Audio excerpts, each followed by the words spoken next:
बोल यहोवा, सुनता तेरा दास वाणी, तू अपनी सुना दे। बोल यहोवा, सुनता तेरा दास वाणी, तू अपनी सुना दे।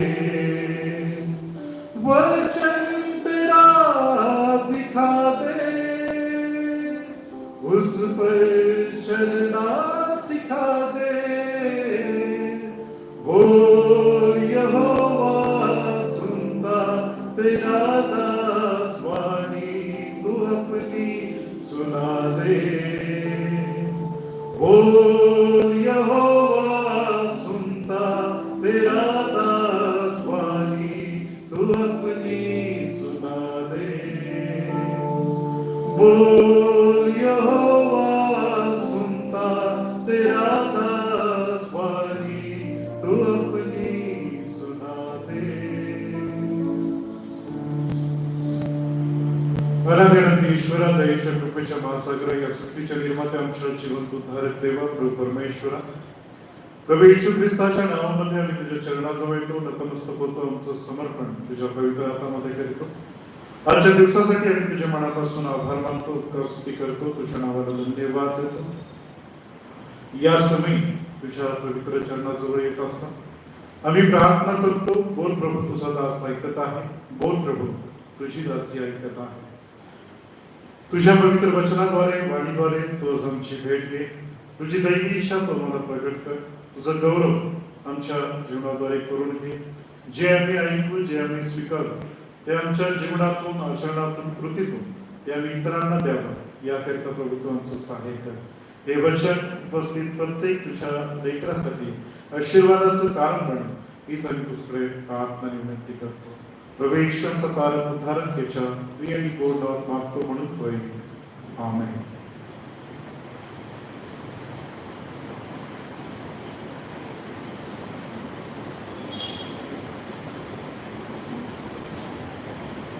Praise the Lord.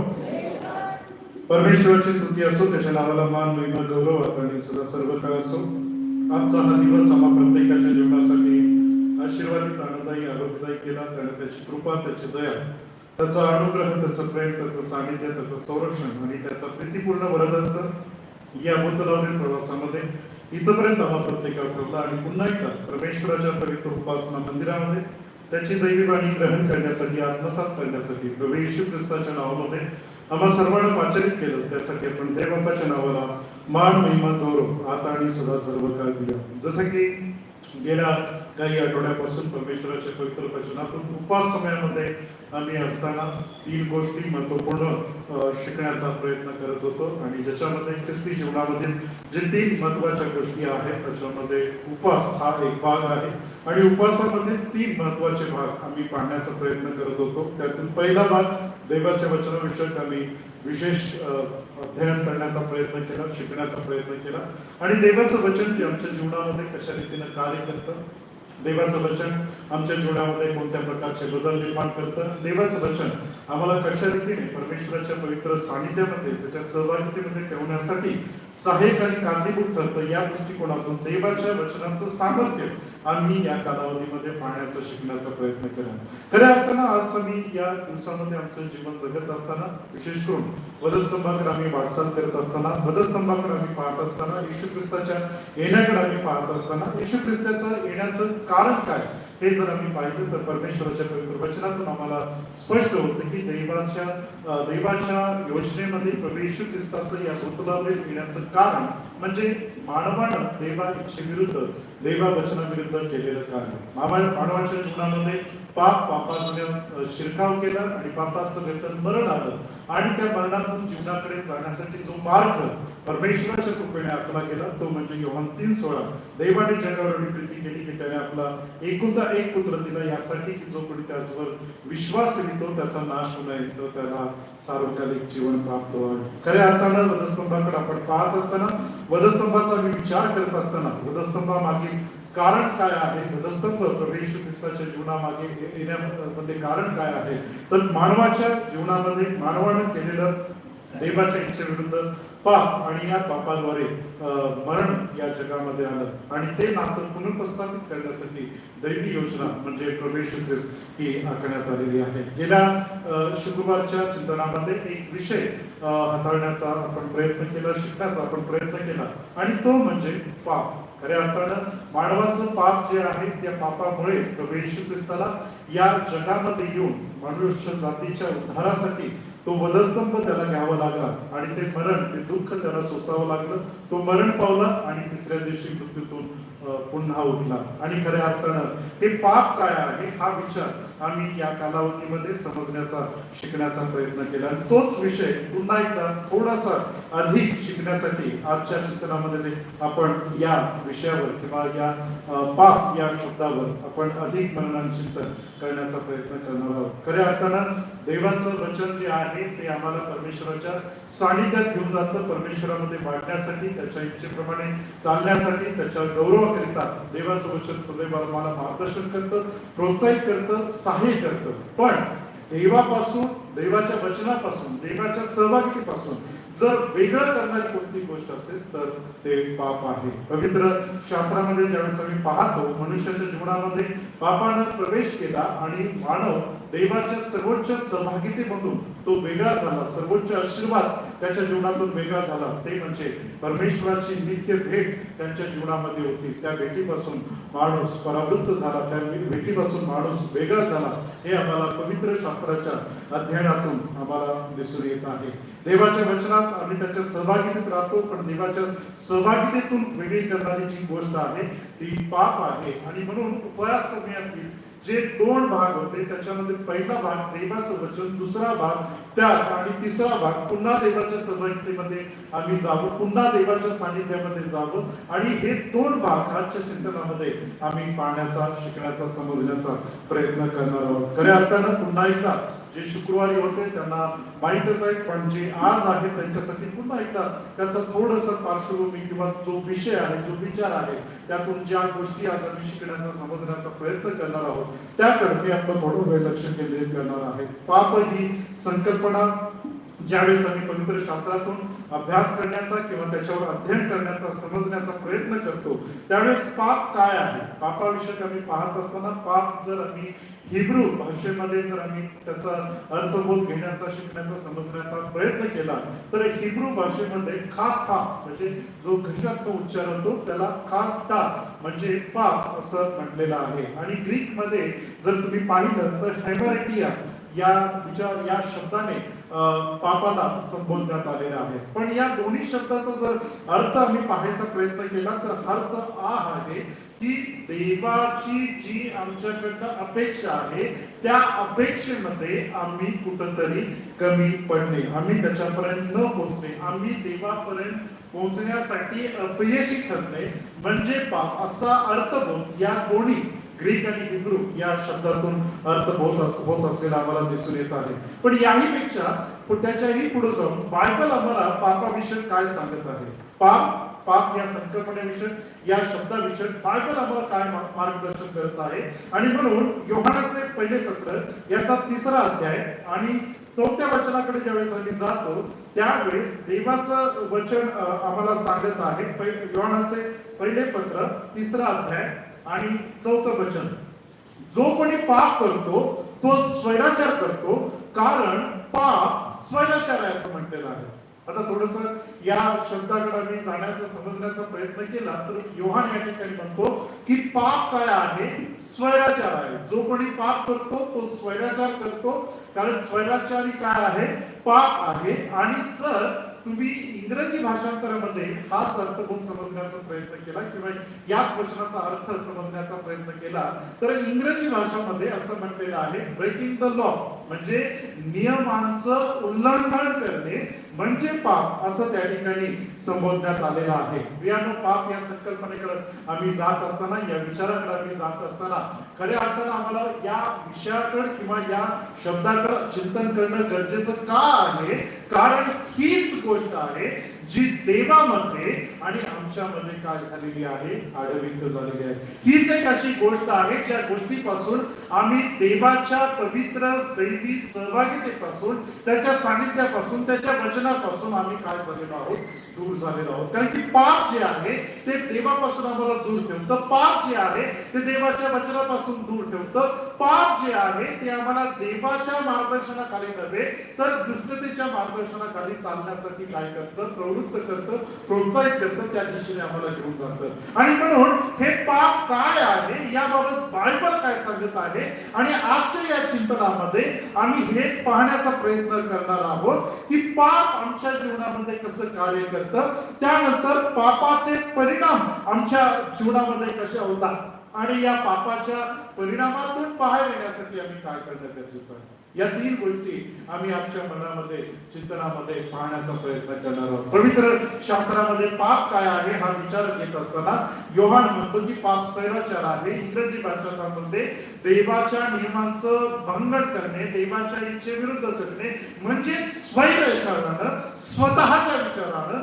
दैवी विचारानं नव्हे तर स्वतःच्या विचारानं जगणे याला काय म्हटलेलं आहे, पाप असं म्हटलेलं आहे. आणि म्हणून देवाच्या प्रिय मंडळी काही संदर्भ या समयी आपण ऐकण्याचा प्रयत्न करणार आहोत. अनुवादाचं पुस्तक 9 अध्याय 7व्या वचनामध्ये पाप म्हणजे देवा विरुद्ध केलेली फितुरी आहे. यहोशूआचं पुस्तक 1 अध्याय 18व्या वचनामध्ये आज्ञाभंग, आज्ञेचा अवमान करणे म्हणजे पाप हे आम्हाला या ठिकाणी पाहायला मिळत आहे. आणि म्हणून हे पाप जे आहे यशाया 59:2 प्रमाणे देवामध्ये आणि मनुष्यामध्ये आडभिंत निर्माण करण्याचं कारण ठरलेलं आहे. आज प्रियांनो, आम्ही ख्रिस्ती विश्वासणारे म्हणून आमचं जीवन जगत असताना, आम्ही स्वतःला ख्रिस्ताचे अनुयायी या नात्याने जीवन जगत असताना प्रभू येशू ख्रिस्ताला आम्ही आमच्या जीवनामध्ये उद्धारकर्ता म्हणून स्वीकारलेला आहे या रीतीने आम्ही घोषणा करीत असताना आज पुन्हा एकदा आम्ही स्वतःची वाखाणणी, आत्मपरीक्षण आणि स्वतःचं प्रतिरूप देवाच्या पवित्र वचनामध्ये आम्ही पुन्हा एकदा पाहण्याची गरज आहे. आणि त्यामध्ये मी आणि देव याच्या मध्ये कोण आहे याचा विचार करणं गरजेचं आहे. कारण की ज्यावेळेस तुम्ही उद्धारकर्ता म्हणून प्रभू येशू ख्रिस्ताला स्वीकार करता त्यावेळेस तुमच्यामध्ये आणि देवामध्ये मध्यस्थी करणारा कोण आहे तर येशू आहे. पण जर अजूनही आमचं जीवन पापामधील असणाऱ्या दुष्कर्मामध्ये आम्ही जगत असू, दुष्कर्म जर अजूनही आमच्या जीवनामध्ये असतील, पापाची फळं अजून तरी आमच्या जीवनामध्ये असतील, तर पुन्हा एकदा हा स्वतःसाठी प्रतिप्रश्न करणं गरजेचं आहे की देव आणि माझ्यामध्ये येशू आहे की पाप आहे. आणि म्हणून हाच चिंतनाचा विचार आम्ही आमच्या आजच्या या मनामध्ये किंवा त्या वधस्तंभाकडे आम्ही जात असताना, त्या उत्तम शुक्रवारच्या दिवसाकडे जात असताना, पुन्हा एकदा परमेश्वराचे ते डोंगरावरील 7 शब्द स्वीकारत असताना, येशूच्या येण्याविषयक आम्ही चिंतन आणि मनन करत असताना आम्ही पुन्हा एकदा स्वतःला तपासणं गरजेचं आहे, स्वतःची वाखाणणी करणं गरजेचं आहे की माझ्यामध्ये आणि त्या देवामध्ये आज कोण आहे. आज माझ्यामध्ये आणि त्या परमेश्वरामध्ये पाप आहे की माझ्यामध्ये आणि त्या परमेश्वरामध्ये येशू आहे. आज आम्ही या चिंतनामध्ये पाहण्याचा, समजण्याचा प्रयत्न करणार आहोत. कारण की बायबल आम्हाला सांगत आहे, रोमकरासपत्र 3 अध्याय 30व्या वचनामध्ये, नीतिमान कोणीही नाही, सर्वजण देवाच्या गौरवाला मुकलेले आहेत, पण पापाचे वेतन मरण आहे, पण येशू ख्रिस्तामध्ये आम्हाला जीवन आणि शांती ही प्राप्त झालेली आहे. आणि जर आम्ही स्वतःला उद्धार पावलेले, आम्ही स्वतःला ख्रिस्ताचे अनुयायी म्हणून या जगामध्ये आमचं जीवन जगत आहोत, तर प्रियानो, आम्ही पुन्हा एकदा स्वतःच प्रतिरूप देवाच्या वचनामध्ये पाहणं गरजेचं आहे की माझ्यामध्ये आणि त्या परमेश्वरामध्ये कोण आहे. आणि हे तुम्हाला कसं कळेल, ज्यावेळेस तुम्ही याच चिंतनामध्ये पापाचे परिणाम तुम्ही ज्यावेळेस पाहाल आणि त्या परिणामामध्ये जर आज आमचं जीवन कुठं असेल तर लक्षात तुमच्या येईल की माझ्यामध्ये आणि देवामध्ये कोण आहे. कारण की पाप काय आहे आणि पाप कसं कार्य करतं आणि पापाचे परिणाम काय आहेत या तिन्ही विचारामध्ये आमच्या लक्षात येईल. याच्यामध्ये मी जर स्वतःच अंतर्मुख पाहण्याचा प्रयत्न करेन तर मला लक्षात येईल की माझ्यामध्ये आणि देवामध्ये आज कोण आहे.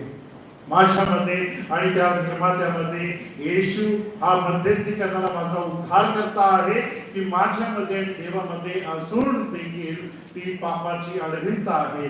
ज्यावेळेस आम्ही देवाच्या वचनामध्ये स्वतःचा अंतर्मुख पाहण्याचा प्रयत्न करीत त्या सुनिश्चित असताना याचं प्रकटीकरण आपल्याला झाल्याशिवाय राहणार नाही.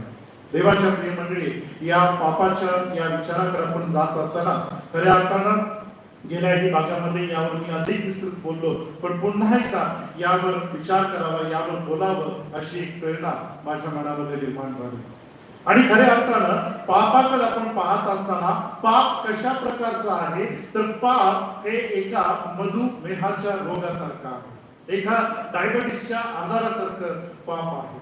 बऱ्याचदा आपल्या या जगामध्ये जगत असताना बऱ्याच लोकांना माहित असेल की हा आजार काय आहे, हा रोग काय आहे, याच्याकडे पाहण्याचा दृष्टिकोन. पण बऱ्याच तज्ञांचं तुम्ही मत जर ऐकलं तर बरेच तज्ञ डायबिटीसला आजार म्हणत नाही, तर त्यांचं असं म्हणणं आहे, त्यांचं असं ऑब्झर्वेशन आहे, डायबिटीस हा विकार नाही, आजार नाही, तर तुमच्या दैनंदिन जीवनशैलीमध्ये, तुमच्या आहारामध्ये तुम्ही अनावश्यक केलेला बदल, हा बदल म्हणजे हा आजार आहे, ज्याला तुम्ही आजार म्हणता. पण हा तुमच्या जीवनशैलीमध्ये केलेला बदल, किंवा तुम्ही जसं जगायला पाहिजे, तुम्ही जसं राहायला पाहिजे तसं न राहता जे नैसर्गिक शरीरासाठी असलेले नियम आहेत त्या नियमाप्रमाणे न चालण्यानं हा विकार तुमच्या जीवनाला जडू शकतो. म्हणून याला विकार नाही, तर आमच्या जीवनशैलीत आम्ही केलेला बदल, असं बऱ्याच आरोग्य तज्ञांचं मत आम्हाला पाहायला मिळत आहे.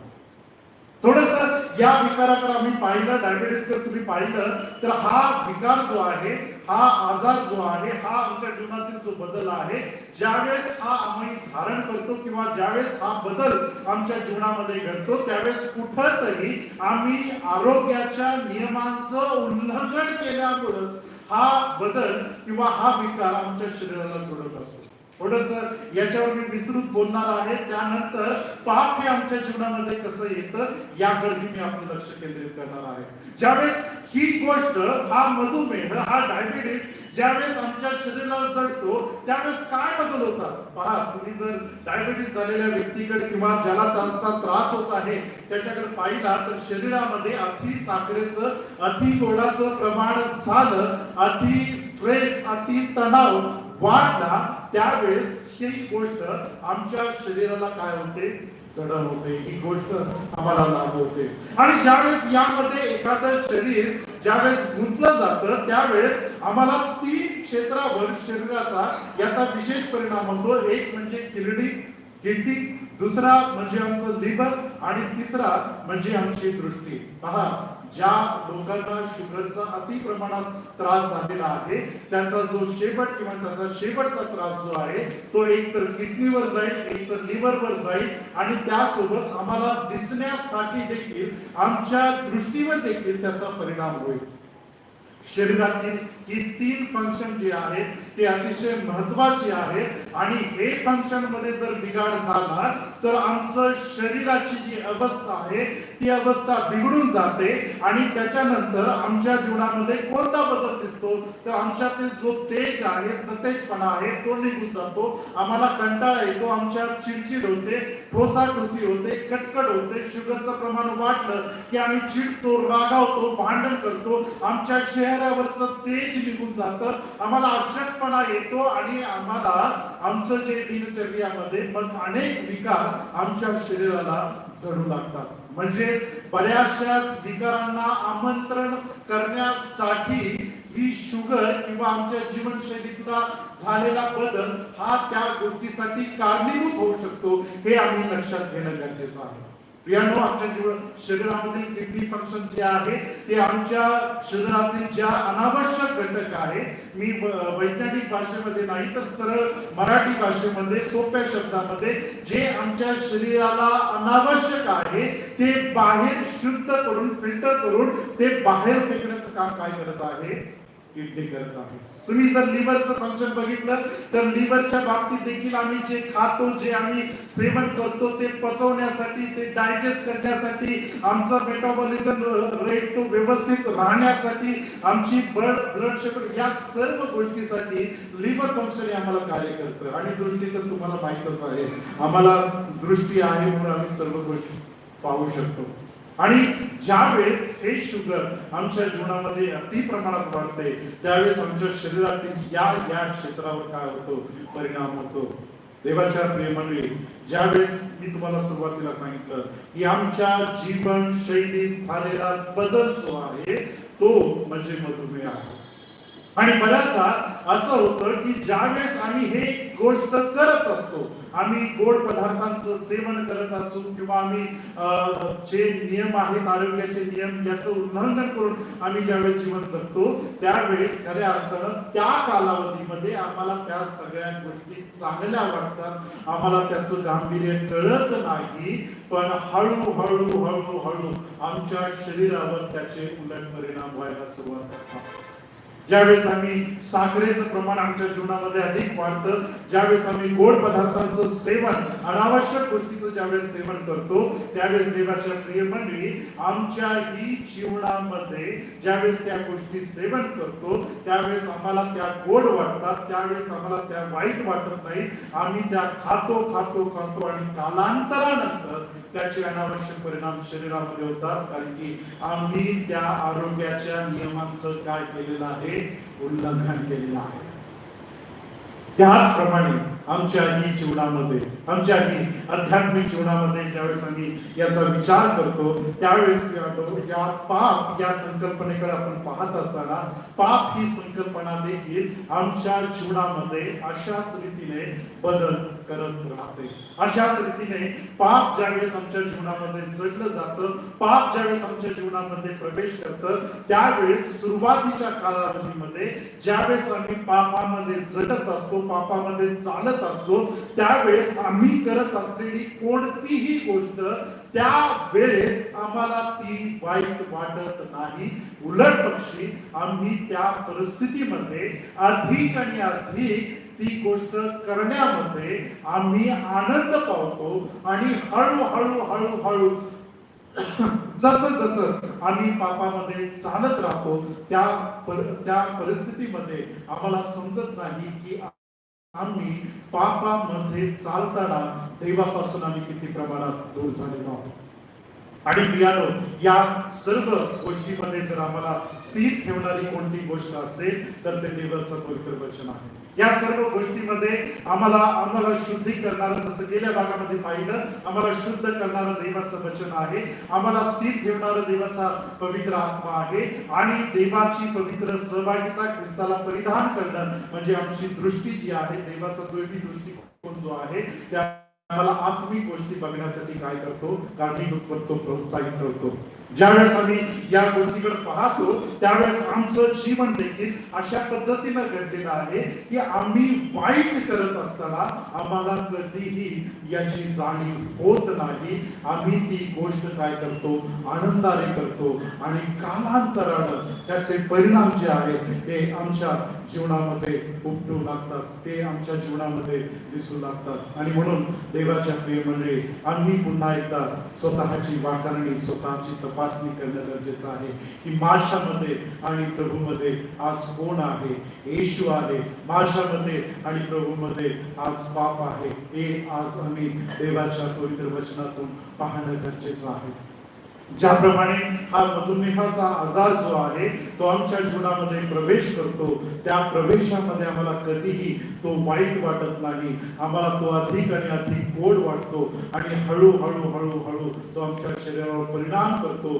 त्याच पद्धतीनं आम्हीही ज्यावेळेस वाईट गोष्टीमध्ये स्वतःला गुंतत असतो, वाईट गोष्टीमध्ये आम्ही आकर्षले जातो, त्यावेळेस आमचीही चित्तवृत्ती, आमचीही दृष्टी अतिशय मंद होते. आणि त्या परिस्थितीमध्ये जे मी करत आहे ते वाईट आहे याची जाणीव आमच्या मनाला कधीही होत नाही.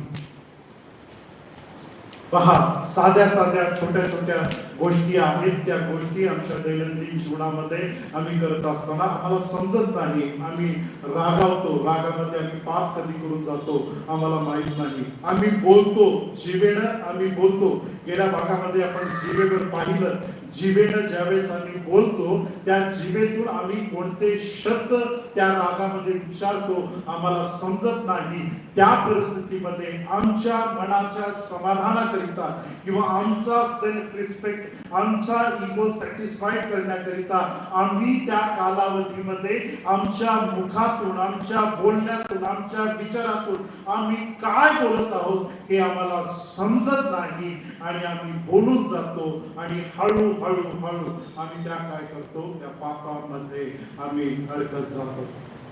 आणि हा देखील पाप आमच्या देवानं जे नियम आम्हाला दिलेले आहेत, देवानं ज्या आज्ञा दिलेल्या आहेत, देवानं जो मार्ग दिलेला आहे, देवानं जी जीवनशैली पवित्र शास्त्रातून आम्हाला जगण्यासाठी दिलेली आहे, या जीवनशैलीमध्ये देवानं दिलेल्या जीवनशैलीमध्ये ज्यावेळेस बदल होतो त्यावेळेस लक्षात घ्या आम्ही पापामध्ये आकर्षित जातो. त्यावेळेस आम्ही आमची वाटचाल जी आहे, आमचे मार्ग जे आहेत, आमची दिशा जी आहे, आम्ही त्या पापामध्ये अडकत जातो. आणि म्हणून देवाच्या प्रेमाने आम्ही लक्षात घेणं गरजेचं आहे की देवाची आमच्याकडनं काय अपेक्षा आहे आणि आम्ही कशा रीतीनं या कालावधीमध्ये आमचं जीवन जगत आहे. बऱ्याचदा ख्रिस्ती विश्वासणाऱ्यांचं जीवन जे आहे, ख्रिस्ती विश्वासणाऱ्यांच्या जीवनामध्ये एक प्रकारचं मृगजळ, एक प्रकारचं भास सैतानानं करून ठेवलेला आहे. कारण की आमचं ख्रिस्ती जीवन जे आहे ते बहुधा देवाच्या मंदिरामध्ये संत असतं, देवाचं उपासनेमध्ये, सभेमध्ये, प्रार्थनेमध्ये, गाणं गाताना याच गोष्टीमध्ये आम्ही संताप्रमाणे आमचं जीवन जगण्याचा प्रयत्न करतो. पण याच्यातून बाहेर पडणं की आमच्या जीवनामध्ये कोणते बदल झालेले आहेत हे आम्हाला लक्षात येत नाही. बऱ्याचदा आम्हाला असं वाटतं की आम्ही आमच्या जीवनामध्ये आम्ही डबल रोल करण्याचा प्रयत्न करतो. कारण की देवाच्या मंदिरामध्ये, देवाच्या सानिध्यामध्ये, देवाच्या सभेमध्ये, प्रार्थनेमध्ये, आराधनेमध्ये असणारं जीवन वेगळं आहे आणि त्यातून ज्यावेळेस आम्ही बाहेर पडतो त्यानंतरचं आमचं जीवन वेगळं आहे. बऱ्याचदा आम्ही स्वतःला त्या चित्रपटातील नायकाप्रमाणे आम्ही आमचं जीवन जगण्याचा प्रयत्न करतो. कारण की कलामंचावर ज्यावेळेस आम्ही जातो त्यावेळेस आमचं जीवन वेगळं असतं आणि ज्यावेळेस आम्ही जगामध्ये येतो त्यावेळेस आमचं जीवन वेगळं असतं. आणि म्हणून बऱ्याचदा आम्हाला असं वाटतं, आमच्या मनामध्ये एक प्रकारचं असं मृगजळ आम्ही करून ठेवलेलं आहे की हे जे मी केलं ते केलं म्हणजे आम्ही सगळं देवाच्या इच्छेप्रमाणे जगलं. आमचं जीवन बऱ्याचदा त्या लावोदिकिया मंडळीसारखं झालेले आहे. लावोदिकिया मंडळीच्या मनामधील जो समज आहे, प्रकटीकरणाच्या 3ऱ्या अध्यायामध्ये जी लावोदिकिया मंडळी आहे ती देखील म्हणते मी श्रीमंत आहे, मी धन मिळवलेले आहे.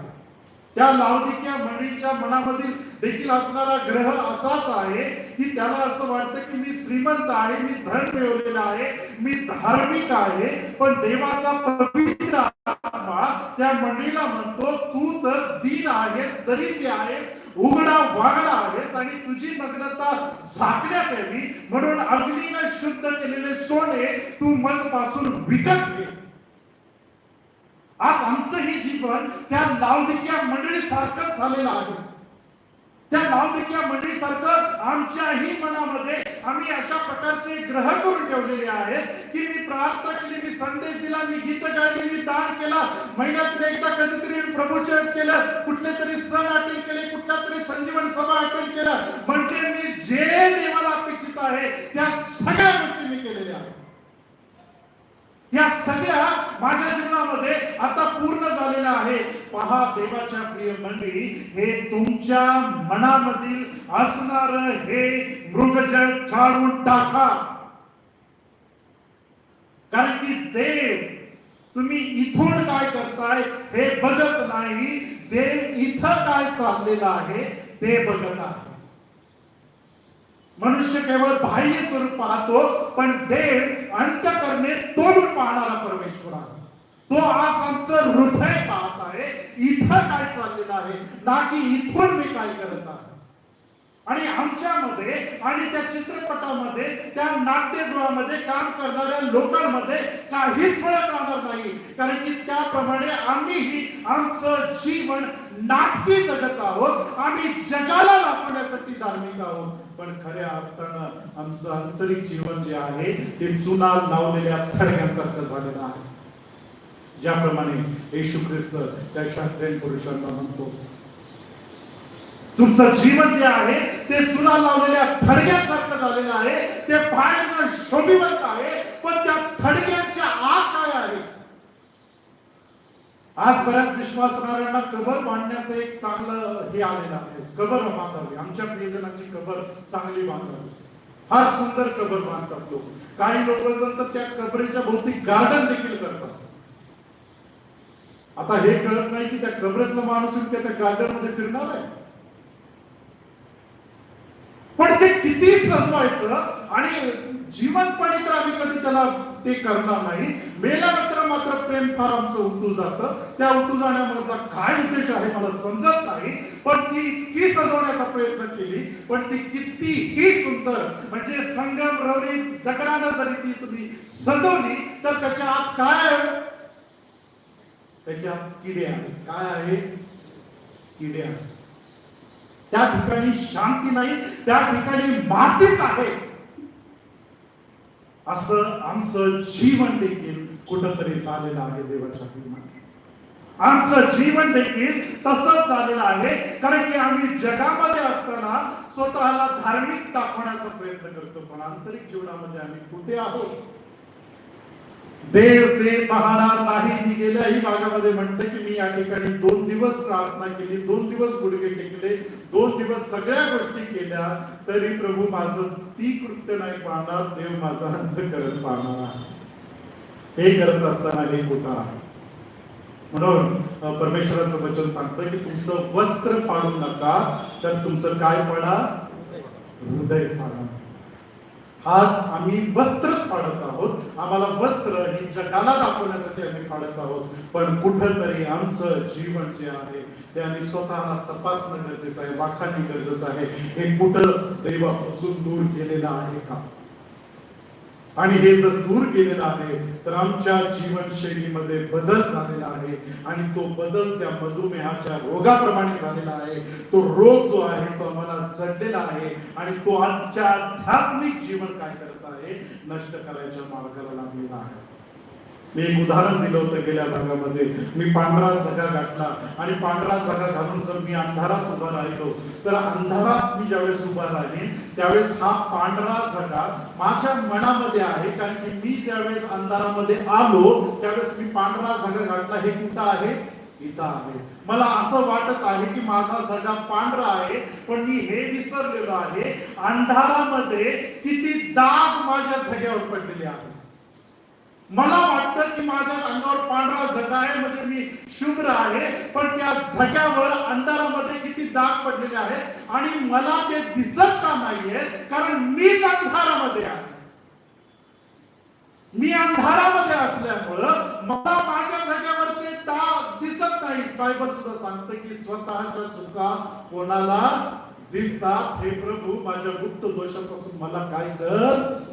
मुक्त कर. माझ्या गुप्त दोषापासून मला मुक्त कर, कारण की मला माझे दोष दिसत नाही, कारण मीच अंधारामध्ये आहे. आणि माझं मन मला फक्त काय सांगतं? अरे काय काळजी करू नकोस, तू पांढरा झगा घातला होतास ना, अजूनही तो पांढराच आहे. पण ज्यावेळेस मी प्रकाशामध्ये जाईल त्यावेळेस मला कळेल की माझ्या झग्यावर किती दाग आहे. आम्हाला असंच वाटत आहे वस्त्र फाटणे म्हणजे काय? आज आमच्या जीवनामध्ये आमचं धर्माचरण अगदी तसंच झालेलं आहे. आमच्या मनामध्ये, अरे तू या रविवारी प्रबोधन घेतलंस ना, बस आता महिनाभर तू गेला नाहीस तरी चालतंय. तू 3 सण साजरे केलेस ना, बस तू गेला नाहीस तरी चालतंय. बस तू दानर्पण केलंस ना, दान दशांश पाठवून दिलास ना, बस तू आता काही नाही केलं तरी चालतंय. आमच्या मनामध्ये हे प्रभू, आमच्या मनामधला हा सण, आम्हाला असंच वाटतं हे सगळं केलं, आम्ही उपाशी राहिलो की 40 दिवस उपाशी राहिलो, बस मी आठवड्यातून एकदा पण उपाशी राहतो, बस अरे मी त्या मोठ्या सेवकाच्या सभेला जाऊन आलो, बस अरे मी इथं गाणी गायली, मी साक्ष दिलं, मी संदेश दिलं, मी केलं, बस आम्हाला एवढंच वाटतं. आम्ही हे काय आहे माहितीये का, आम्हाला आमच्या मनामध्ये असं वाटत असतं, बरं वाटत असतं, सैतान आम्हाला हे विचार आमच्या मनामध्ये टाकून ठेवतात आणि ते विचार आम्हाला काय वाटतात, आम्ही केल्याचे देवाच्या कार्याप्रमाणे, म्हणजे एका झऱ्यातून दोन पाणी नाही वाहू शकत, आम्ही दोन भूमिका नाही बजावू शकत, इथं वेगळी भूमिका इथं वेगळी भूमिका, आम्ही ऍक्टर नाहीये,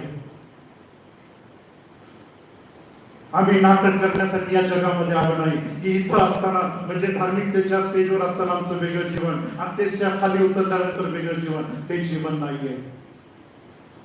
आणि बऱ्याचदा पाप तसंच होतं आमच्या जीवनामध्ये. पाप ज्यावेळेस प्रवेश करताना आम्हाला कधीच वाईट वाटत नाही.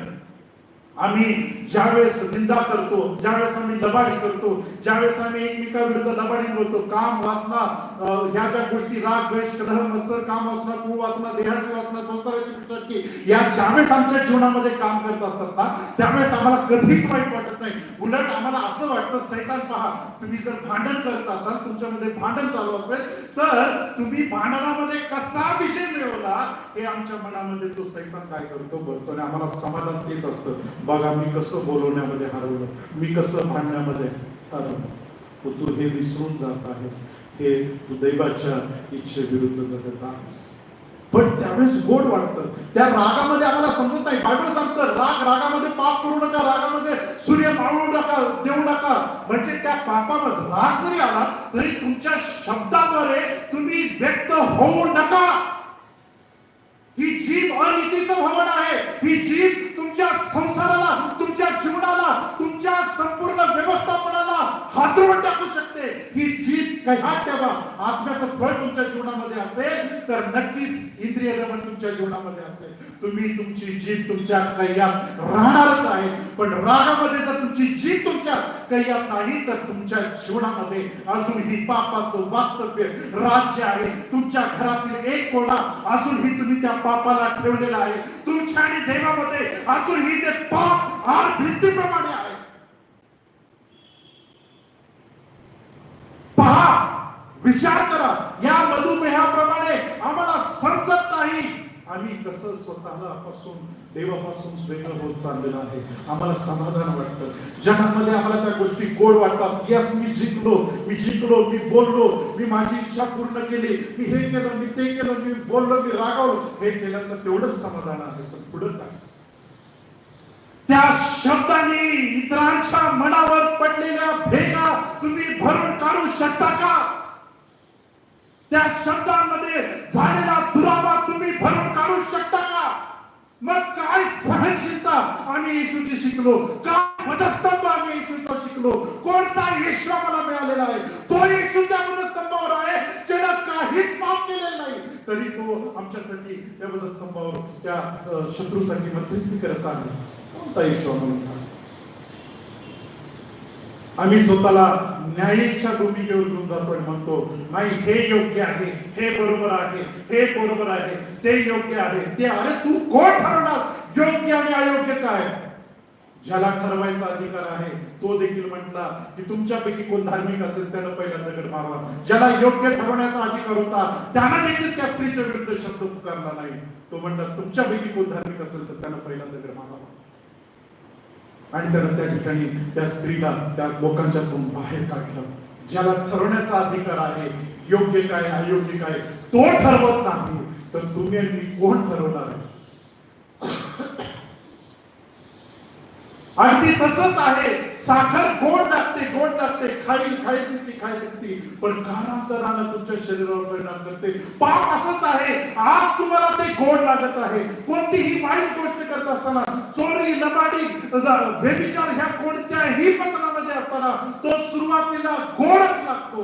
आम्हाला वाटतं की मी देवाचं काम करतोय आणि हेही करतोय म्हणजे देव मला बघत नाही, काय नाही, सगळं मॅनेज झालं, बॅलन्स झालेलं आहे. म्हणजे इथं देवाचं जरा काम केलं आणि इकडे जरा पाप केलं तर बॅलन्स होतो, असा ग्रह आमचा झालेला. म्हणून आम्हाला वाटतं की मी ही धार्मिक जीवन केलं की मग त्यामध्ये थोडस पाप मावून जातं. नाही होत. याकूब म्हटला असता एका झऱ्यातून दोन पाणी वाहू शकत नाही. आम्ही स्वतःला तपासणं गरजेचं आहे, कारण की पापाचे परिणाम फक्त तुमच्या नाही तर तुमच्या पिढ्यांवर पडत आहेत. म्हणून आमची आत्मिक दृष्टी जागृत असणं, बायबल देखील जागृत राहण्याविषयी सांगत आहे, येशू जागृत राहण्याविषयी सांगत आहे.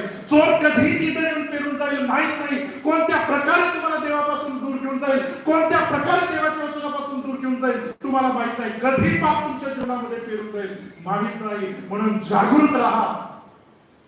प्रीती, आनंद, शांती, सहनशीलता, नम्रता, लीनता, विश्वासूपणा, ममता, कृपाळू, इंद्रिय दमन, हे काय आहे? याच्यामध्ये कुठंतरी ईर्ष्या, राग, द्वेष, कलह, मत्सर आहे का? न्याय, हे शब्द आहे का? या सगळ्या गोष्टीमध्ये अधीनता आहे. या सगळ्या गोष्टीमध्ये अधीनता. आज आम्ही स्वतःला पाहणं गरजेचं आहे. कुठं आमच्या जीवनामध्ये, आमच्या जीवनशैलीमध्ये बदल होत चाललेला आहे तुम्हाला कळणार नाही. म्हणून मी मधुमेहाला आजार नाही तर जीवनशैलीमध्ये झालेला बदल. पाप देखील तुमच्या जीवनशैलीमध्ये कधी बदल करून जाईल आम्हाला माहित नाही, आम्हाला कळणार नाही. आम्हाला असंच वाटेल की मी प्रार्थनेला जातो, मी चर्चला जातो, मी दान देतो, मी उपवास करतो, मी हे सगळं करतो, ते करतो, मी गीते गातो, मी संदेश देतो, मी उपवास प्रार्थना करतो, हे सगळं करतो म्हणजे मी चांगलं करतो. पण त्याच्या व्यतिरिक्त तू जे करतोस त्याचं काय? हे तर तू आठवड्यातून 1 तास करतोस. हे आमच्या जीवनामध्ये आम्ही अंधारात असल्यामुळं आम्हाला समजत नाही की माझ्या वस्त्रावर किती डाग पडलेले आहेत. कारण की काळ समोर असल्यामुळं शरीरावरचे डाग दिसत नाही आणि स्वतःच्या चुका आम्हाला दिसत नाही.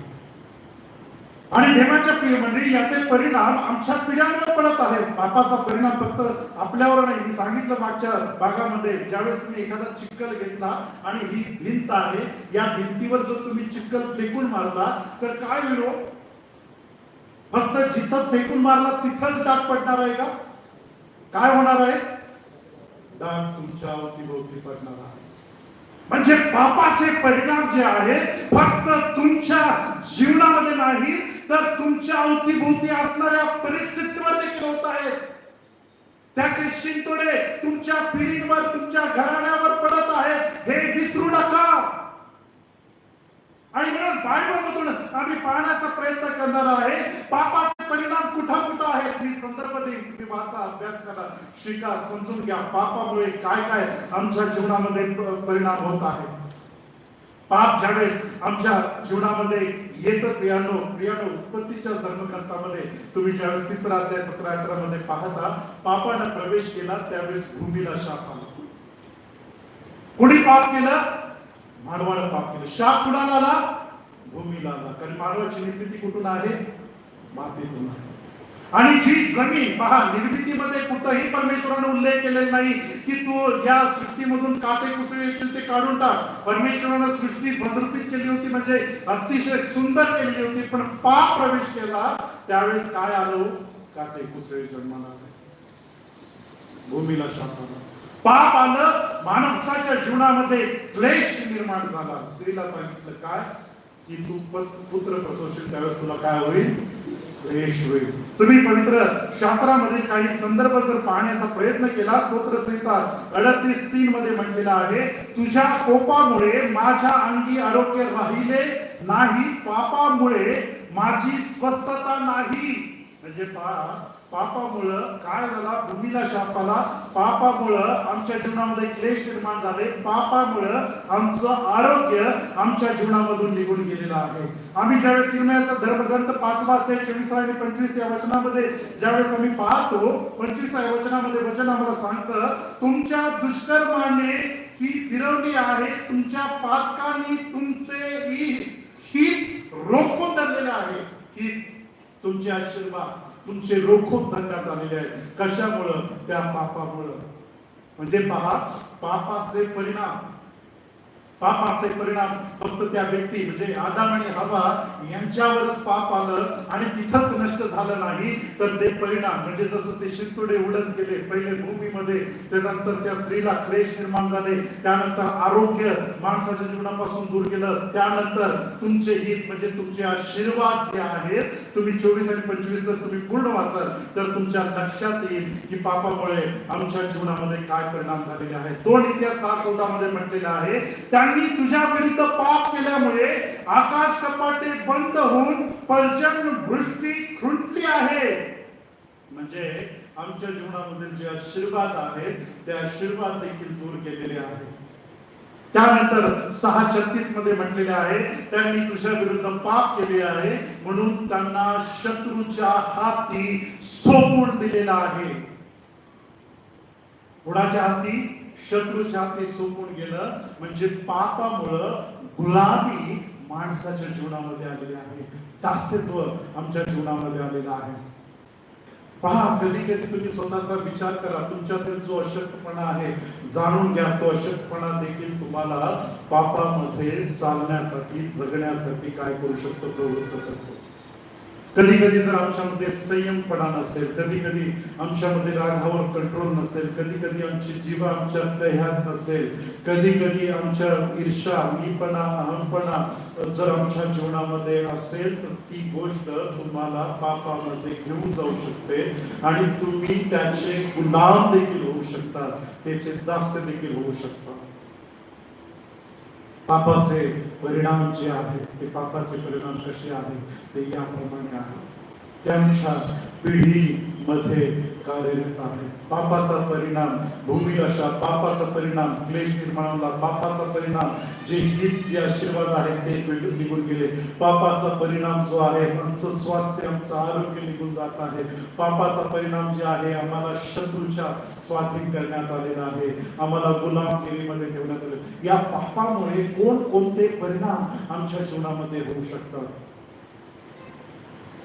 आणि हाच प्रियानो, या पापामुळे आम्ही देवाच्या पवित्र सहभागितेपासून दूर होतो हे आमच्या लक्षात का येत नाही? अगदी आदाम आणि हवेच्या लक्षात तेच आलं नाही की खास मरण म्हणजे काय. जर मी देवाच्या इच्छेविरुद्ध ते फळ खाईन तर माझ्या जीवनामध्ये कोणते परिणाम येतील? क्षणिक मोह असतो, क्षणिक राग असतो, क्षणिक गोष्टी असतात, पण त्या कधी आम्हाला प्रभूपासून दूर घेऊन जातात हे आम्हाला समजत नाही. क्षणिक आहे, एकच प्रसंग होता, फळ तोडण्याने खाणं, एवढंच होतं.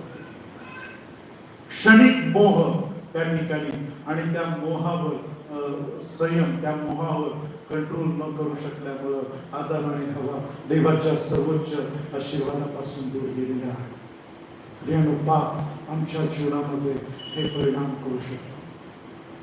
आणि आज जर आम्हाला या पापामधून जर बाहेर पडायचं असेल, या दास्यत्वातून बाहेर पडायचं असेल तर आम्हाला पश्चाताप करणं गरजेचं आहे.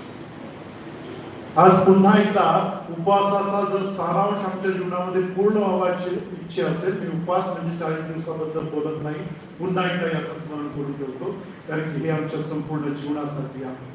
आम्हाला पुन्हा देवाच्या सानिध्यात जर जायचं असेल, राहायचं असेल तर आम्हाला पश्चाताप करणं गरजेचं आहे. कारण की परमेश्वराचं पवित्र वचन नीतिसूत्रे याचा 28-13 वचनामध्ये सांगत आहे, जो आपले दोष कबूल करतो त्याचवर दया होते.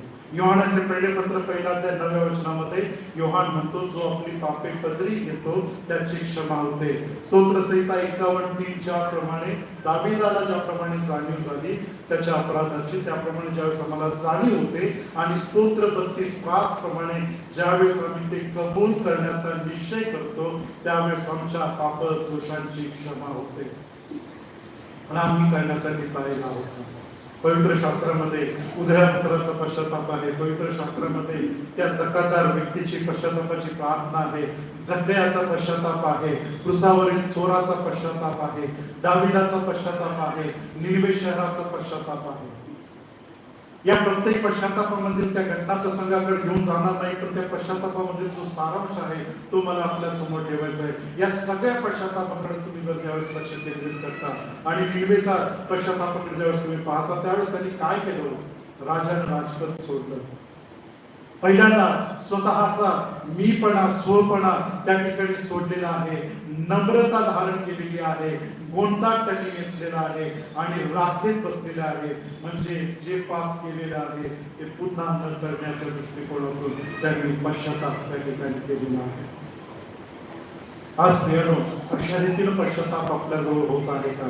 त्या उद्यापुत्राला जाणीव झाली की माझ्या बापाच्या घरात अन्नाची रेलचेल आहे आणि मी आज या ठिकाणी हे अन्न, त्याला जाणीव झाली, तो जागा झाला, त्या ठिकाणी तो पुन्हा देवाकडे, पुन्हा त्याच्या बापाकडे तो परत फिरलेला आहे.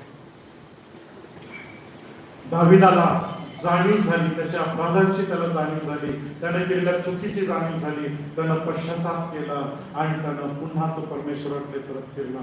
आज देवाच्या प्रिय मंडळी, या उपास समयाच्या कालावधीमध्ये आम्ही कितीही उपास केले, कितीही मोठमोठ्याने प्रार्थना केली, कितीही संदेश दिले, कितीही सगळ्या गोष्टी केल्या, पण या सगळ्या गोष्टीमध्ये जर आमचं आतलं जीवन जर बदललेलं नाही तर हे सगळं जे आहे ते व्यर्थ आहे. कारण की मनुष्यास विटाळणारी गोष्ट कोणती आहे? बायबल सांगतं जे मुखाद्वारे आत जातं ते मनुष्याला विटाळत नाही, हे लक्षात घ्या. याचा अर्थ असा नाही की तुम्ही कोणत्याही प्रकारचं व्यसन करावं. दुष्टांचे मिष्टांनी खाऊ नये म्हणून बायबल देखील सांगतं. पण मला सांगायचं काय आहे की जे मुखातून आत जात आहे ते तुम्हाला विटाळत नाही, पण जे आतून मुखाद्वारे बाहेर करतं ते तुम्हाला विटाळणार आहे. हे मी नाही, तुमचा येशू, माझा येशू, जो उद्धार करता या पापामुळे, या पापातून बाहेर काढण्यासाठी जो या जगात आला, त्यानं वधस्तंभ केला, जो मरण पावला, ज्यानं अपमान सहन केला, 39 फटक्याचा मार खाल्ला, काट्याचा मुकुट घातला, ज्याच्या कुशीत भाला बोकसण्यात आला, ज्याला वधस्तंभावर खिळण्यात आलं, ज्याला त्याची थट्टा करण्यात आली आणि म्हणून आंब देण्यात आलं, ज्या येशूला तुमच्या माझ्यासाठी तो येशू म्हणत आहे की जे मुखातून आत जातं ते नाही तर आतून जे बाहेर पडतं ते विटाळतं. आणि आतून काय बाहेर पडतं? इथं जे असेल तेच इथं आहे. इथं राग आहे, इथं द्वेष आहे, कलह आहे, इथं देहाची वासना आहे, संसाराची हुशारकी आहे, डोळ्याची वासना आहे. हे जर इथं असेल तेच इथं आहे, तेच कृतीत राहील. आणि म्हणून इथं मंदिरात किंवा इतर कोणत्याही धार्मिक कार्यामध्ये तुम्ही जे करता ते नाही, पण ते करत असताना जे अंतःकरण धारणा आहे ती अंतःकरण प्रभू पाहतात. नाहीतर आमच्याही जीवनामध्ये त्या चित्रपटामध्ये काम करणाऱ्या लोकांसारखा आणि आमच्यासारखा आमच्यामध्ये काही फरक राहणार नाही. बऱ्याचदा असं वाटतं लोकांना, चित्रपटामधील एखादं कॅरेक्टर पाहिलं, अरे काय सुंदर हिरो आहे, काय सुंदर हिरोईन आहे, काय सुंदर काम करते, काय सुंदर ऍक्शन करते, काय गाणं गाते, किती चांगलं काम करते. आणि त्याच्या खऱ्या जीवनामध्ये तुम्ही जर गेला तर तुम्हाला उलटच दिसतं. मधल्या काळामध्ये म्हणजे एक शो, बिग बॉस म्हणून एक शो आहे, त्याच्यामध्ये सगळे जे सेलिब्रिटी आहेत ते तिथं राहतात 90 दिवस आणि तिथं राहून त्यांचं खरं जीवन जे त्या घरात केल्यानंतर लोकांना कळतं की ते कसे आहे. म्हणजे एखाद्या व्यक्तीनं जर चांगली सून म्हणून कॅरेक्टर तिनं चित्रपटात निभावलेलं आहे, ती खऱ्या जीवनात कशी आहे ते तिथं कळते. अगदी आमचं जीवन तसंच झालेलं आहे. आम्ही धार्मिकतेच्या रंगभूमीवर आम्ही चांगलं काम करतो, आम्ही सुंदर करतो, पण तिथून बाहेर पडल्यानंतर खऱ्या आयुष्यामध्ये आम्ही कसे आहोत हे देव पाहतो. आम्ही जगात कसे नाही त्यापेक्षा आम्ही आमच्या घरात, आमच्या कुटुंबात, आमच्या वैयक्तिक जीवनात आम्ही कसे आहोत हे देव पाहत आहे. त्याही पेक्षा आम्ही आमच्यामध्ये कसे आहोत, आम्ही आतून कसे आहोत ते देव पाहत आहे. आम्ही लगेच न्यायाधीश होतो, आम्ही लगेच नाही करतो, पण तो अधिकार आमच्या हातात नाही. आम्हाला जे सांगितलेलं आहे, प्रभूने जी जीवनशैली दिलेली आहे, प्रभूने जी जीवनशैली दिलेली आहे तीच जीवनशैली आम्हाला धारण करायची आहे. म्हणून जो शाऊल जो होता, जो ख्रिस्त अनुयायांचा छळ करण्यासाठी जो धावला होता, पण ज्यावेळेस तो पाऊल झाला तोच शाऊल त्या ख्रिस्तासाठी तो छळ सहन करू लागला. जो छळ करण्यासाठी चालला होता तो ज्यावेळेस त्याला ख्रिस्त मिळाला त्यावेळेस तोच ख्रिस्तासाठी छळ सहन करण्यासाठी जगू लागला. तो म्हणतो कित्येक वेळेस मला फटक्यांचा मार देण्यात आलेला आहे, कित्येक वेळेस गर्भते फुटलेले आहे, कित्येक वेळेस तो अंधारातून निघून गेलाय, कित्येक त्रास अपमान. कोण? तोच शाऊल ज्याच्याकडे कुणाचं पाहण्याची हिंमत नव्हती, पण ख्रिस्त मिळाल्यानंतर तोच शाऊल बदलतो, पाऊल होतो आणि पाऊल जो होतो तो पाऊल संपूर्ण ख्रिस्तासाठी जगतो. त्याच्यानंतरच त्याचं जीवन जे आहे जुने पण त्याच्यामध्ये नाहीये, तर तो त्या ख्रिस्तासाठी सहन करायला लागतो, त्या ख्रिस्तासाठी सहन करून तो आपलं जीवन जगतो. हा खरा पाऊल आहे, हे परिवर्तन आहे, हे ख्रिस्तित्व आहे. मग आमच्या लक्षात येईल, हे सगळं पाहिल्यानंतर आमच्या लक्षात येईल की माझ्यामध्ये प्रभूमध्ये आज कोण आहे? येशू आहे, मध्यस्थी करणारा का अजूनही पाप आहे की का मी त्या लावणीच्या मंडळीसारखं माझं जीवन जगत आहे? माझ्याच मनामध्ये मी स्वतःला धार्मिक प्रगट आहे, मीच म्हणतो मी श्रीमंत आहे, मी धन मिळवलेलं आहे, मी पुष्कळ धन मिळवलेलं आहे, पण देवाच्या दृष्टिकोनातून तू तर दीन दरिद्री उघडा बागडा आहेस, म्हणून शुद्ध अग्नीने शुद्ध केलेले सोने माझ्यापासून विकत घे. हे लावणीच्या मंडळीसाठी संदेश आहे. आमच्याही जीवनामध्ये आम्हालाही असं वाटतं की मी धार्मिक आहे, मी सगळं देवाचं काम करतो. नाही, तुम्ही किती देवाचं काम करता यापेक्षा तुम्ही किती देवामध्ये आहात, किती देवाच्या सानिध्यामध्ये आहात, किती देवाच्या वचनामध्ये आहेत आणि किती गोष्टी इथून तुम्ही करत आहात हे देव पाहतात. म्हणून मनुष्य बाहेर स्वरूप पाहतो, पण परमेश्वर अंतःकरणे बोलून पाहणारा परमेश्वर आहे. आणि म्हणून देवाच्या प्रिय मंडळी, आज या पाप या शब्दाकडे याच्याकडे विचार करा. अगदी त्या मधुमेहाच्या त्या विकाराप्रमाणे आमच्याही जीवनामध्ये पाप सुरुवातीला गोड वाटेल, कुठलंही वाईट काम करत असताना गोड वाटेल, पण पुढे त्याचे परिणाम जे आहेत तुमच्या पिढीपर्यंत आहेत. आणि म्हणून सगळ्याचा जो पश्चाताप आहे, तो पश्चाताप जो आहे तो कुठलाही ड्रामा नाही त्या पश्चातापामध्ये. म्हणजे जक्कयानं त्या ठिकाणी येशू ख्रिस्त आल्यानंतर गुडघे टेकून रडायला सुरुवात नाही केली, आक्रोश करायला सुरुवात केली नाही, हात हलवायला सुरुवात केली नाही, पडायला सुरुवात केली नाही, त्यानं कृती करायला सुरुवात केली. जे काही लुबाडून घेतलेलं आहे, चौपट घरातून बाहेर काढलेला एक गोष्ट ठेवली.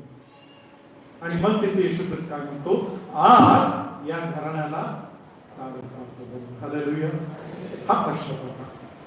म्हणजे या जक्कयाच्या पश्चातापामध्ये ड्रामा नाही, त्या जकातदाराच्या प्रार्थनेमध्ये ड्रामा नाही, तो पळशी त्याच्या प्रार्थनेमध्ये ड्रामा आहे. मी पुष्कळ उपवास करतो, प्रार्थना करतो, मी पुष्कळ दान देतो, मी एवढी मोठी प्रार्थना करतो. नाही, तो जकातदार जो आहे तो प्रार्थना करतो, तुलून घेतो आणि एवढंच म्हणतो की हे प्रभू माझ्या पाप्यावर, एवढीच प्रार्थना आहे. ड्रामा नाही तिथं, नाटक नाही, वस्त्र फाटण्याचा प्रकार नाही, अंतःकरण फाटण्याचा प्रकार आहे. निनवेच्या पश्चातापामध्ये ड्रामा नाहीये. राजानं राजपद सोडलं, गोंडटाक नेसला, बसला, राखेत बसला, प्रजेला बसवलं. ड्रामा नाही, वस्त्र फाटणे प्रकार नाही, अंतःकरण फाटण्याचा प्रकार आहे. या ठिकाणी त्या उद्यापुत्राचा देखील ड्रामा नाही, जाणीव आहे. दाविदाचा देखील ड्रामा नाही, जाणीव आहे.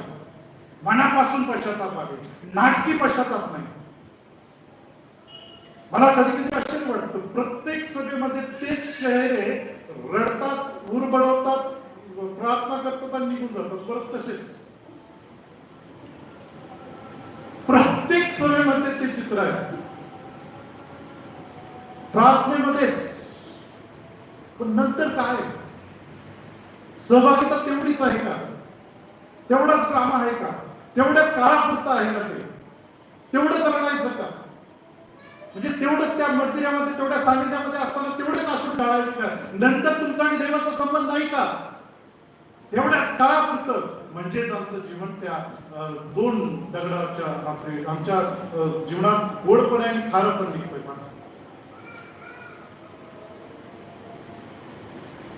हे फक्त तेवढाच काम आहे आणि नंतर आहे तसं आहे. जसं म्हणतात मराठीमध्ये, पुढं पाठ मागं पाठ.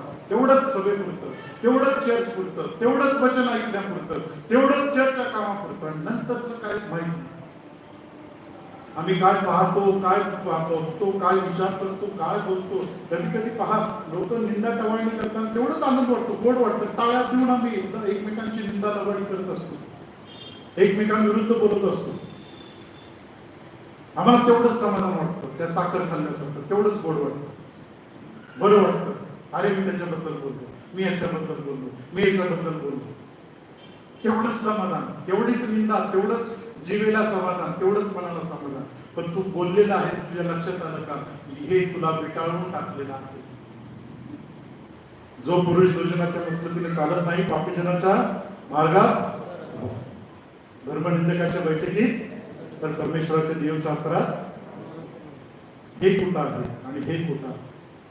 म्हणून पाऊल देखील म्हणतो, तुम्ही बुद्धिवाद करू नका, त्याच्यापेक्षा एकमेकांना आत्मिक प्रबंध म्हणून दाखवा, एकमेकांसाठी प्रार्थना करा, एकमेकांना प्रोत्साहन करा, उत्तेजित द्या, एकमेकांविरुद्ध निंदा लबाडी करू नका.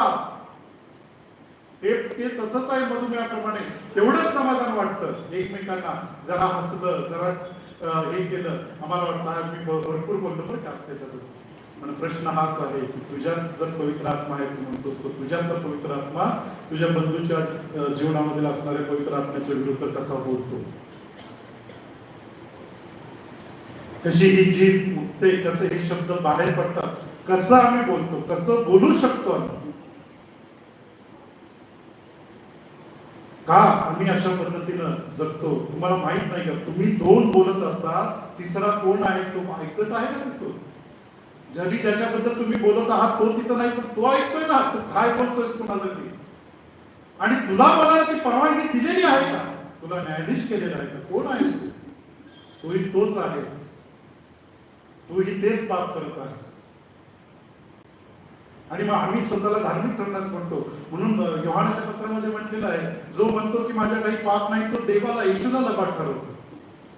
तुम्ही देवाला लबाड ठरवताय जर तुम्ही म्हणताय की मी पापच करत नाही, मी चांगलाच आहे असं तुम्हाला वाटतं. कारण की जर तुम्ही तसं म्हणता तर येशू ख्रिस्ताच्या वधस्तंभाचा देखील तुम्ही अवमान करत आहात. पाप आहे, पाप आहे. म्हणून मी तुम्हाला सांगितलं, काय मी उदाहरण देतोय की लेकरं देखील, तुमची लेकरं देखील मातेच्या उदरातून बाहेर पडल्यानंतर तुम्ही कधी तुमच्या लेकरांना वाईट शिकवत नाही. कोण शिकवतं का, पण कसं ते वाईट बोलू लागतात, कसं ते चिडतात, कसं ते रागवतात, कुठून आला हा गुणधर्म पहा. स्तोत्र 58:3 मध्ये म्हटलेलं आहे, मातेच्या उदरी असतानाच दुर्जन फितूर होतात, ते जन्मापासूनच असत्य बोल बहकत जातात. हे जन्मापासूनच आहे आदामामध्ये. म्हणून ज्यावेळेस ते लहान आहे हे सगळं करतं, आणि ज्यावेळेस ते समंजस होतं, बालक समंजस अवस्थेमध्ये येतं, त्यावेळेस तो पश्चाताप करतो आणि बाप्तिस्मा घेतो, आणि तो पुन्हा न करण्याचा निश्चय घेतो. पण तुम्ही लक्षात घेतलेलं आहे का, बाल्य अवस्थेमध्ये हे घडत आहे, का घडतं, कोण शिकवतो, हे पापामध्ये तो जन्म. पण ज्यावेळेस तो समंजस होतो त्यावेळेस तो पश्चाताप करून बाप्तिस्मा घेतो आणि पुन्हा त्या गोष्टी न करण्याचा निश्चय करतो. जुन्या आदामाला तो पुरून टाकतो आणि ख्रिस्तामध्ये तो नवीन उत्पत्ती होतो. अजूनही आमच्या मनामध्ये ती संभ्रम अवस्था आहे. अजून आम्हाला प्रश्नचिन्ह आहेच की माझी नवीन उत्पत्ती, मी ख्रिस्तामध्ये नवीन उत्पत्ती झालेलो आहे का. पाऊल म्हणतो, जो कोणी ख्रिस्ताच्या काही आहे तो नवीन उत्पत्ती आहे. अजून मी नवीन उत्पत्ती झालो आहे का. आज प्रियानो, हा आत्मपरीक्षणाचा, आत्मचिंतनाचा विचार आहे. वधस्तंभाकडे आपण जाणार आहोत. या 6 दिवसामध्ये हे विचार मांडायला मिळणार नाही, म्हणून आजच सगळं उरकून घ्यावं म्हटलं. वेळ आहे, संधी आहे. मला पण जाताना चुकल्यासारखं वाटायला नको. मी माझ्या मंडळीला सांगून दुसरीकडे सांगायला गेलो. तो वधस्तंभ समजून घ्या, तो ख्रिस्त समजून घ्या. त्या वधस्तंभाकडे जात असताना त्या वधस्तंभावर 7 शब्द करतो. लक्षात घ्या, त्या वधस्तंभावर गेल्यानंतर मी पुन्हा सांगतो की शुक्रवारी नुसतं रडू नका. कारण नसताना शुक्रवारी नुसतं रडू नका. बदल घडवा, ड्रामा नको. आणि शुक्रवारी दुःख सहन करू नका. दुःख सहन करायचं असेल तर रोज करा, कारण की आमच्या पापामुळे तो घायल झाला. बायबल सांगतो, नाटक नका करू, परिवर्तन होऊ द्या. मनापासून परिवर्तन होऊ द्या, आणि हे सदैव मनात राहू द्या, तो परमेश्वर माझ्यामध्ये आहे, तो ऐकत आहे, तो ऐकत आहे. मी त्याच्या आत्म्याला खिन्न करत आहे. मी वाईट बोलतो, वाईट करतो, वाईट गोष्टीमध्ये चालतो, तर मी त्या देवाला खिन्न करत आहे. मी त्याचा वधस्तंभाचा अवमान करत आहे, त्याच्या बलिदानाचा मी अवमान करत आहे. हे देखील घेत असताना बायबल सांगतं, अयोग्य प्रकारे घेतलं तर मरणदंडाच्या शिक्षेस पात्र आहे. मनाची तयारी असेल, घेऊ नका. आज फक्त या महिन्याचा कोटा पूर्ण करण्यासाठी घेण्यासाठी आला असेल तर घेऊ नका. वाईट वाटलं तर वाटू द्या, कारण मला पहारी करून नेमलेलं आहे. बायबल सांगते पहारी करण्याचं कामच आहे की जागृत ठेवणं. मी जर हे सांगणार नाही तर हे मी माझ्या अंगावर घेतोय. माझी कर्तव्य आहे तुम्हाला सांगणं, हे अयोग्य आहे. जर चुकीच्या पद्धतीने घेताय, घेऊ नका. बायबल सांगतं, येशू म्हणतो, भावाच्या मनामधलं जर काही गैरसमज असेल तर आधी समेट कर, मग इथं दान पण टाकू नका. माझं म्हणते तुमच्या दानपात्रावर चालत नाही, माझं प्रभूच्या गौरवामध्ये चालतं. त्यामुळे इथं दान केलं म्हणून माझे पाप क्षमा झाले नाही. बायबल सांगतं की इथं येण्यापूर्वी आधी भावाची समेट कर, मग इथं ये. मन स्वच्छ कर, मगच येण्याचा प्रयत्न कर. पश्चाताप असेल तरच इथं ये. हे बायबल सांगत आहे, आणि माझं काम आहे ते तुम्हाला सांग. फक्त महिन्यातून पहिल्या रविवारची धार्मिकता नको आहे प्रभूला. महिन्यातून पहिल्या रविवारची गर्दी नको आहे प्रभूला. तुम्ही कुणाला फसवता? कोणाला फसवता? मला नाही, मंडळीला नाही, प्रभूला. आजच्या दिवसापुरतं धार्मिक होणं नाही पाहिजे. जर अजूनही तसं जीवन असेल तर पापामध्ये मी जगत आहे. माझ्या आणि त्याच्यामध्ये येशू नाही तर अजून पापच आहे, जे फक्त माझ्या मनाचं समाधान करतं. आठवड्यातून पहिला रविवार प्रवचन घेतलं तर चालतंय बरं का, वर्षभर चालतंय. आणि आता तर मला वाटतंय गुरुवारी तर नसणार आहे मी बघायला, पण कॅमेरे चालू करून ठेवून जातो. शेवटचं प्रभुवचन काय धार्मिक होतील माहित नाही मला. या शेवटच्या प्रभुवचनाला प्रत्येकाला असं वाटतं की हे शेवटचं प्रभुवचन घेतलं म्हणजे मी स्वर्गातच गेलो. असली धार्मिकता नको आहे. बायबल सांगतं नवीन द्राक्षारसाच्या मुद्द्यामध्ये जुना द्राक्षारस टाकत नाही, जुन्या वस्त्राला नवीन टिकल लावत नाही. नका असल्या गोष्टी करू, ते फुटून जाते. जुन्यामध्ये नवीन गोष्टी टाकणं तुम्हाला बदलणंच गरजेचं आहे, नवीन होणंच गरजेचं आहे. कर्मामध्ये धार्मिकता बघू नका, कारण की तुमचं तारण कृपेने झालेलं आहे, तुमच्या धार्मिक कर्मामुळे झालेलं आहे. तुम्हाला कृपेच्या अधीन राहायचं आहे. कृपा वाढावी म्हणून पाप राहावे काय, असं पौल म्हणतो. कृपा वाढावी म्हणून पाप करत राहू नका. या पद्धतीनं चित्रपटातील नायकाप्रमाणे आपलं जीवन जगू नका. दोघलं जीवन जगू नका, दोतर्फी जीवन जगू नका. एका प्लॅटफॉर्मवर धार्मिक, एका प्लॅटफॉर्मवर जगीत नका जगू. प्रभू हे पाहता. स्वतःच आत्मपरीक्षण करा आणि त्या वधस्तंभाकडे जात असताना स्वतःला त्याच्यामध्ये पहा आणि स्वतःला आता त्या वधस्तंभावर खेळा.